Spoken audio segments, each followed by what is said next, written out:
les voy a hablar sobre la historia natural de la enfermedad. La historia natural de la enfermedad es un tema muy importante en salud pública y en epidemiología. Espero que cubra sus expectativas. Bien, entonces, la historia natural de la enfermedad. La historia natural de la enfermedad es muy importante para entender el cómo se gesta una enfermedad desde su inicio hasta su resolución. Sin embargo, tenemos que ver algunas cosas como para que quede más claro. Primeramente vamos a ver la causalidad de la enfermedad, luego el concepto de la historia natural, el esquema de Lebel y Clark de la historia natural de la enfermedad, el periodo de prepatogénesis, la tríada ecológica y el periodo de patogénesis. Entonces, ¿qué es lo que causa una enfermedad? Pues, si nos vamos a los antecedentes históricos, nuestros ancestros daban explicaciones mágicas con respecto al por qué nos enfermábamos, o posiblemente porque creían que nos portábamos mal, y de hecho todavía prevalece este concepto. Cuando alguien se enferma de alguna manera, luego escuchamos comentarios, pues es que se porta mal y se lo merece, ¿verdad? Después empezó a haber investigación al respecto y surge la teoría unicausal. Esta teoría unicausal sobre todo se enfocaba al aspecto biológico o biologicista, cuando surgen los microscopios y las lentes, en donde empezaron a observar agentes causales o microorganismos. Y estos microorganismos, Lewin jugaba con ellos y le interesaba bastante. En el siglo XVII hasta se andaba rascando los dientes y observaba a través de las laminillas o una gota de agua. Era un tendero y él hizo de las lentes más finas, que incluso hasta el siglo pasado se llegó a hacer esas lentes como él las hacía. Sin embargo, esta teoría no duró mucho tiempo porque ellos empezaron a ver que había una asociación entre estos gérmenes y la aparición de enfermedades, pero a veces, como en el caso de la tuberculosis, una persona puede tener el Mycobacterium tuberculoso, pero a lo mejor no presenta tuberculosis. Entonces, sabemos hoy en día que existen otros factores que determinan que una persona se enferme o no, y entonces es ahí donde surge la teoría multicausal, es decir, existen muchas causas, no tan solo los agentes biológicos hacen que la persona se enferme. Entonces surge la teoría multicausal, pero algunos otros críticos decían, bueno, pero es que no todos los factores tienen el mismo peso. Entonces, dice la epidemiología crítica, entonces vamos a pesar qué factor es más importante que otro para producir cierta enfermedad. Entonces surge la teoría probabilística. Dentro de esta teoría de la causalidad, la teoría multicausal es en donde se inserta la historia natural de la enfermedad. La historia natural de la enfermedad, ¿qué es? No es otra cosa más que es un modelo, es un paradigma que trata de explicar cómo evoluciona una enfermedad, cómo es este proceso, cómo se desenvuelve desde que inicia, desde que se está gestando hasta que se resuelve a su propio curso, es decir, ya sea que se alivie la persona, que se complique, tenga secuelas o incluso llegue a la muerte. Este concepto se construye a partir de la observación y lo podemos aplicar para una enfermedad en particular, la que quiera. Por ejemplo, ahora en el caso del COVID, empezó a observarse qué pasaba, qué datos clínicos tenían las personas, qué complicaciones tienen, y sabemos ahora que quedan con secuelas. Entonces es a través de la observación. Esto hace que se construya un conocimiento sobre una enfermedad dada y este conocimiento permite que nosotros como médicos podamos intervenir en estas enfermedades. Si no construimos esto de una enfermedad dada, no podríamos dar manejo ni prevención de las mismas. Entonces, este paradigma lo construyó Lebel y Clark y lo esquematizó a través de este esquema que les voy a poner. Es la historia natural de cualquier proceso de enfermedad en el hombre y lo dividió en el periodo prepatogénico y el periodo patogénico. En el periodo prepatogénico interactúan tres elementos importantes que existen en equilibrio: el agente, el huésped y el medio ambiente. Y entonces estos factores que predisponen producen la enfermedad. Digamos que se interaccionan en equilibrio y cuando se rompe este equilibrio, entonces entramos al periodo patogénico, es decir, al periodo de enfermedad.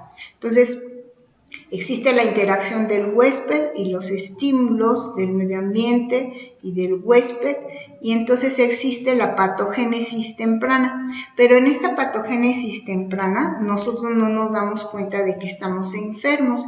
Eso es a nivel tisular o microscópico.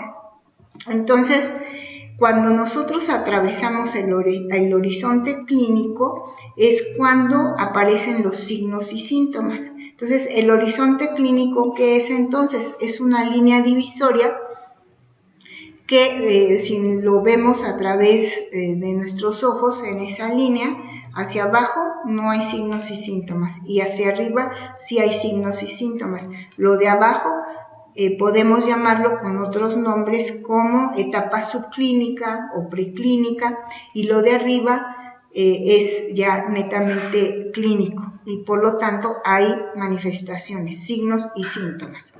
Entonces, inicialmente tenemos datos de la enfermedad de manera temprana. A lo mejor son datos que tienen muchas otras enfermedades, por ejemplo, fiebre o dolor de cabeza, ¿sí? Pero todavía es una enfermedad temprana.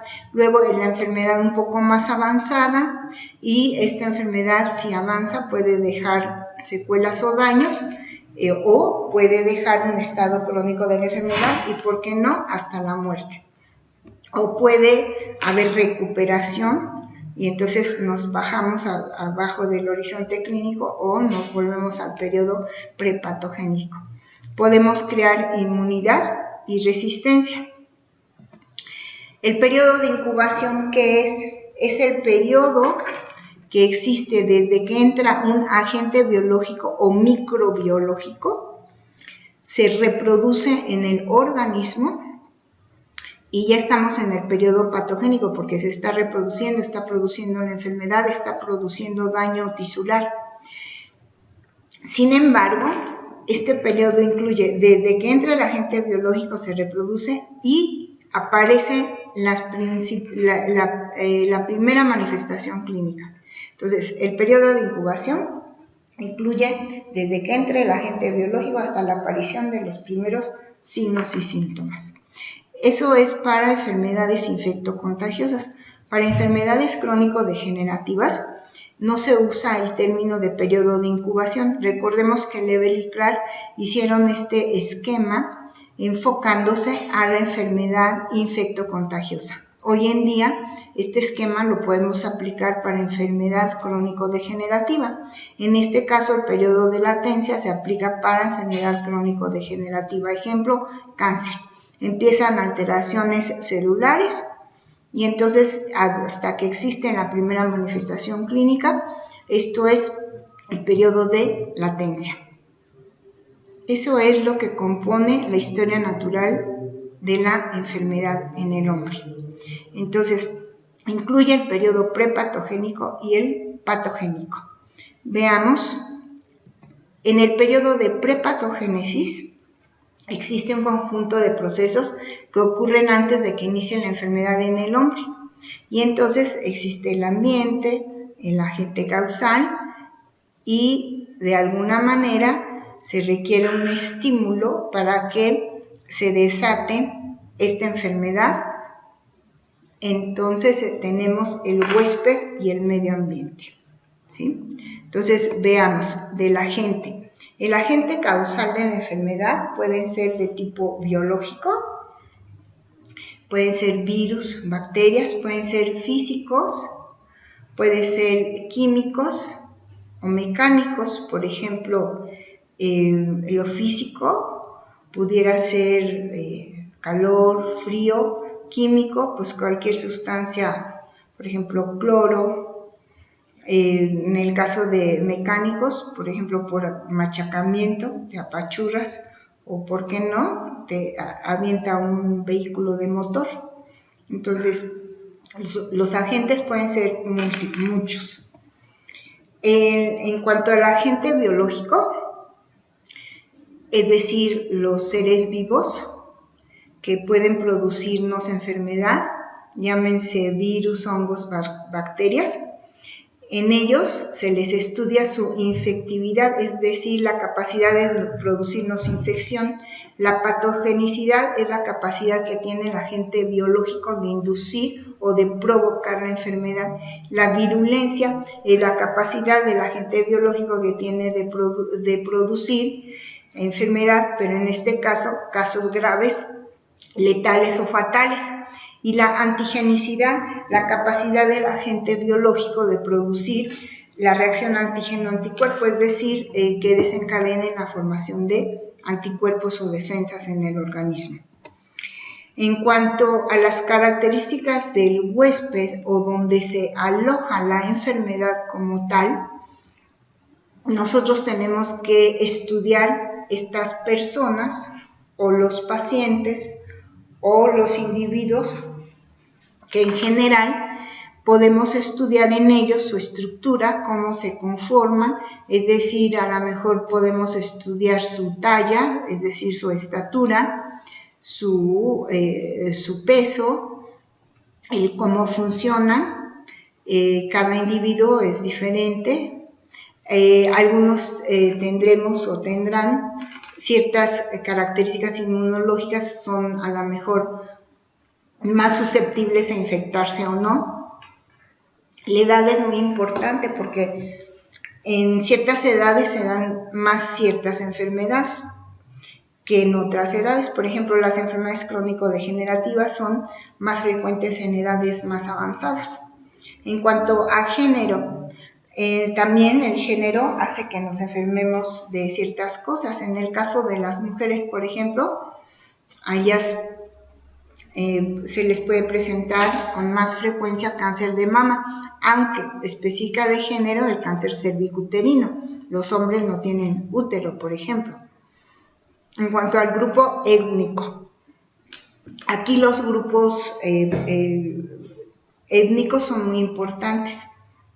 Algunos le llaman también razas, algunos también etnias.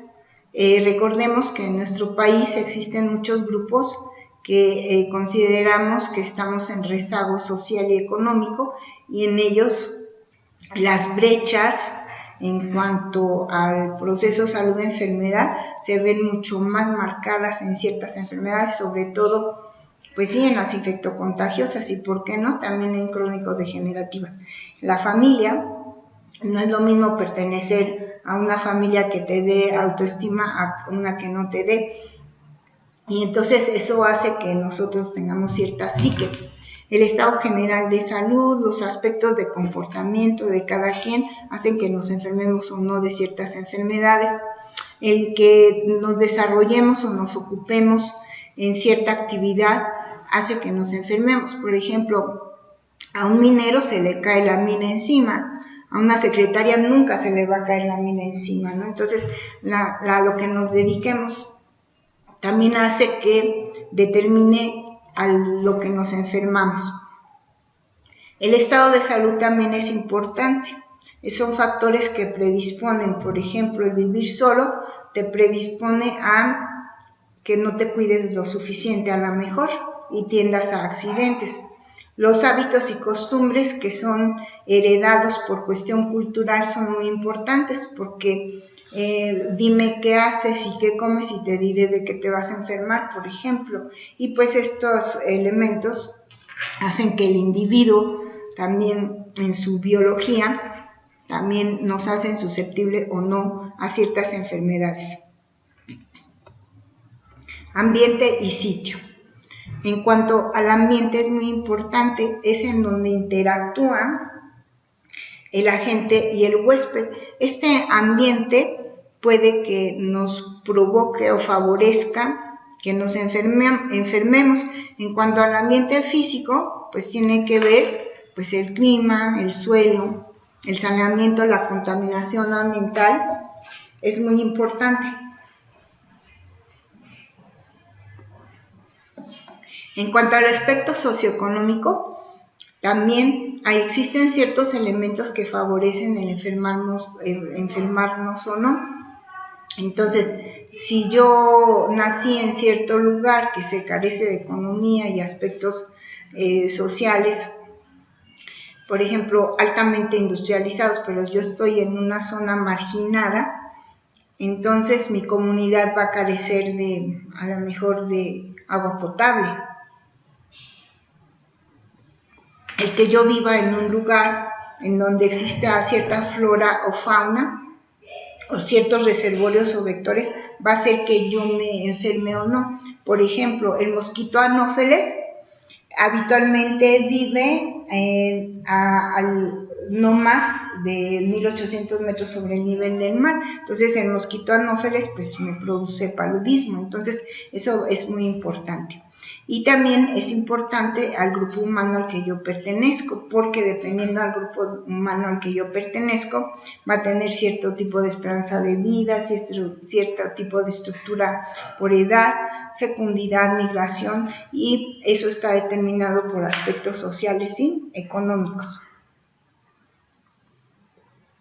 Y culturales también. Entonces, las normas y los valores de cada grupo humano pues va a depender también de la cultura que tengamos, nuestras creencias. Por ejemplo, hay lugares en donde no se permite vacunar a la gente, entonces sabemos que las vacunas previenen enfermedades, entonces si mi idiosincrasia no me lo permite o mi cosmogonía, pues de alguna manera me voy a ver afectada.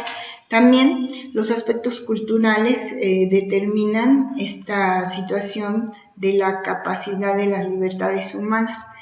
Hay pueblos en el mundo en donde la participación de las mujeres no se les permite. Entonces, eso habla de las libertades humanas o no. Entonces, eso fue periodo prepatogénico. Entonces, ya vimos agente, huésped y medio ambiente. Si ese equilibrio se rompe, entonces pasamos al periodo patogénico. ¿Qué es este periodo? Es cuando se da el curso en sí de la enfermedad, desde que se inicia la enfermedad, como resultado de esa interacción entre el agente huésped y el medio ambiente, y se da ese estímulo para que se pase al periodo de enfermedad o patogénesis hasta que existe recuperación o en su defecto pasamos a un estado crónico o nos deja incapacidad o se muere el agente. Entonces es desde que el agente penetra y se establece en el organismo hasta el desenlace. Entonces esto es la patogénesis y eso sería todo de la historia natural de la enfermedad. Y si se fijan en la historia natural, en ese esquema, del lado izquierdo tenemos periodo prepatogénico y del lado derecho periodo patogénico. Level y Clark, cabe aclarar que a esta historia natural, aparte, de manera didáctica, anexan los niveles de prevención. Sin embargo, los niveles de prevención no forman parte de la historia natural de la enfermedad. Eso quiero que les quede claro. Pero desde el punto de vista didáctico es importante que lo conozcamos. ¿Por qué? Porque cuando nosotros revisamos a un paciente, debemos saber, una vez que hagamos nuestro diagnóstico, nuestra detección, nuestro contacto con nuestro paciente, debemos estar bien enfocados en dónde está ese paciente, en el periodo prepatogénico o en el patogénico. Y si es en el patogénico, en qué nivel está para poder nosotros incidir en ellos. Y entonces aquí les puse en esta diapositiva estos niveles de prevención. Entonces, en el periodo prepatogénico tenemos aplicación del primer nivel de prevención, la promoción de la salud y protección específica. En el segundo nivel de prevención, diagnóstico temprano y tratamiento oportuno, y en el tercer nivel de prevención, el de rehabilitación. Espero que les haya servido este video. Muchas gracias por verlo y nos vemos pronto.